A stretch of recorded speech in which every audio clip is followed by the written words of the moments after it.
It's a slumlord. City council members and immigration advocates blasting Mayor Eric Adams and his administration for implementing a policy that evicts migrant families with children. We're still getting thousands of migrants and asylums who are coming here. And so we want to give clear messages it. on what's expected. The overwhelming number of people who are there, they want to take the next step in their American dream, but you do have a numerical minority that we want to give clarity to, that you can't come into our systems and be disruptive and in their neighborhoods. More than 80% of New Yorkers say that the recent migrant influx is a serious problem. I want to know who the other 20% When migrants first are. came to sanctuary cities, Democrats rolled out the red carpet.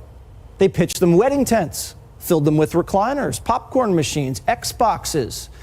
Leaders of sanctuary cities campaigned on the issue and boasted about all the illegals they'd let in. Protect our immigrants during the COVID, our immigrants stayed. They provided a service for the city, and I believe we need to continue to make sure this is a sanctuary city. But house guests can only stay for so long before getting on your nerves.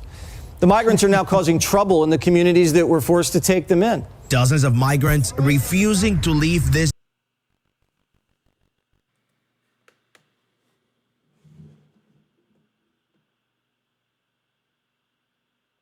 Manhattan. Es lo que quiero, estoy cansado. Pasando frío en este el sueño americano, yo no creo. This Venezuelan man saying he's tired and cold, questioning if this is the harsh reality of the American dream. In New York City, where officials tell us resources are overwhelmed. Across public hospitals in New York City over the last year, nearly 30,000 visits by migrants and 300 new babies born to migrant moms. Staff here at Bellevue Hospital tell us they're eager to help, but the numbers are tough. This has been the hardest work that I've ever done, but it's been the most impactful work that I've ever done. The most impactful work this guy's ever done. He has to say that. What's he going to be as part of the hospital administrator? But the most impactful work that he's ever done? What about the American citizens that aren't getting services? That's what I would like to ask. American citizens are being shut out from these types of services because being overwhelmed by illegal aliens and migrants that have come up here and are taking what? They're jumping right to the front of the line for everything. Everything that you can think of. You think of anything that a citizen needs. They're now not second or third or fourth. They're like 10th, 11th, 12th, or even further down the list. Illegal aliens, illegal migrants, asylum seekers, they're all jumped to the front of the line, folks. They're the ones that are getting all the benefits, all the money, all the food, everything inside there. And it's causing a huge, huge, huge problem now that these cities are finally having to face up to when they before virtue signaling with their halos being polished, saying, come one, come all, we'll take everybody. It's not so easy, is it, Eric? And most of the visits to the taxpayer-funded legal clinic here are by migrants. There you Our go. clinics are full, and there are waiting lists, and people are turning people away or referring them to other places. Randy Redkin from New York's Legal Assistance Group says so many migrants are asking for legal help on asylum representation and healthcare access. Now, she says, American citizens who need legal assistance with issues like eviction and insurance have to wait up to 10 weeks. It's not fair. Do we need more resources for legal services? I would say absolutely yes. Parents in Brooklyn outraged after the city decided to use their kids' school to house migrants who had to be evacuated from the Floyd Bennett field. What happened last night at Madison High School is a perfect example of what not to do. These kids and their families were punished for the failure of Joe Biden to secure our border. It is unacceptable that our schools have to accept migrants and cancel school for students who are supposed to go to school and learn every single day. Look, I think this is on the mayor's administration. I think that they've opened up the door and really rolled out the red carpet for illegal immigration here when they said, we're welcoming all immigrants, and we do welcome immigrants, but you have to do that legally. And now that they've done this, they have to come up with a plan that doesn't affect our local students, our families, our residents, our constituents, New Yorkers. This is not sustainable. It's unacceptable. We're about to spend $12 billion on this crisis. So because of the cold weather, we're being evicted from local shelters after 60 days. Exactly, Stephen, Teresa. As everyone knows, it has been freezing out here, and this new policy that evicts migrant families with children after 60 days has been in place for almost 2 weeks. Now, behind me, you can see the Roosevelt Hotel. This has been serving as a welcome center for newly arriving migrants, and now the reticketing center for migrant families with eviction notices. Our mayor is a slumlord.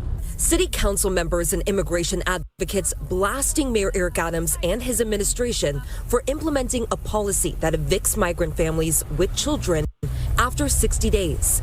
If these families cannot find their own housing within that time, they have to return to the Roosevelt Hotel and reapply for shelter. While a similar policy for single adult migrants has been in place for several months, this new recent policy change that now impacts migrant families with children has many, including the city council speaker, pushing back against the mayor. I urge the mayor to abandon this counterproductive and cruel tactic and instead pursue more sound management. Last week, the administration amended this policy so that pregnant migrants in their third trimester and women with newborn babies will not receive eviction notices until their babies turn 6 months old. In response to the rally, the Adams administration says they've had to make these drastic policy decisions because they are out of room and resources to care for such a large number of migrants, calling again for a federal solution. More than 170,000 migrants have received care since the spring of 2022. Amazing. And 68,000 migrants are currently being housed by the city. Deputy Speaker Diana Ayala disagreed with the mayor that the city is out of room. I've been in meetings where I have been told directly that one of the motives for this policy is really to make people uncomfortable enough. So I don't believe that the mayor is being honest. Advocates also say that moving kids around to different shelters disrupts their education, with some kids being forced to bounce around to different schools. They have not been getting all the help this administration claims they've been giving them. These human beings are being moved from shelter to shelter. Shelter staff have lost their mail and say that since they moved, they had to return their mail to sender. These are life-changing documents. Now, according to a recent Siena College poll that came out this morning, more than 80% of New Yorkers say that the recent migrant influx is a serious problem. What they're doing is they're ringing doorbells. They rang my doorbell, and my girlfriend answered, and they stuck a government-paid telephone right in the face. They're already pre-programmed in English, and it said, "Can I have some money?" And she turned them away. There was 2 little children with them. They're going door to door. They went into Marine Park during the Christmas holidays at night. And the neighbors were concerned. They were scared. They were coming in through the side doors, ringing doorbells, asking for food, asking for money.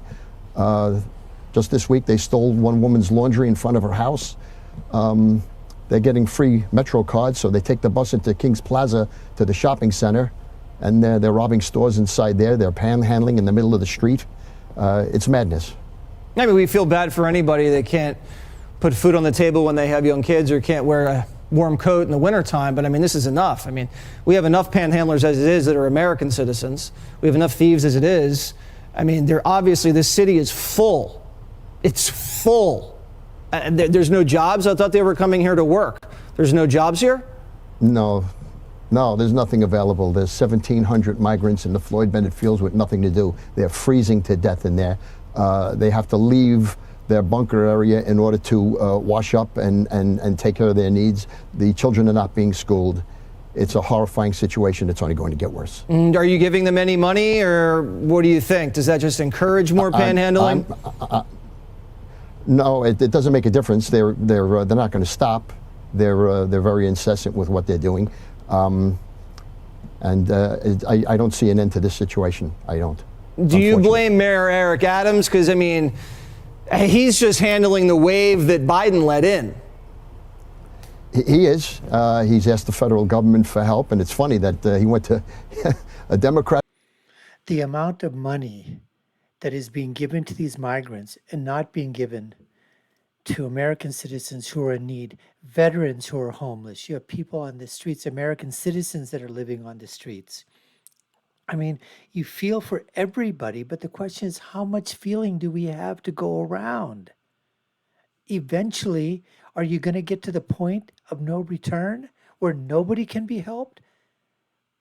You're talking about a crisis that's occurring within this illegal alien population in terms of no services, no food, no place for them to stay, moving them from place to place. You're worried about the illegal immigrant kids that aren't getting schooling. Well, what about the disruption that's happening to the schooling of the U.S. citizen kids that are there, citizens of the tri-state borough in New York City? What about them? What about the shopkeepers that have to worry about being shoplifted and being robbed?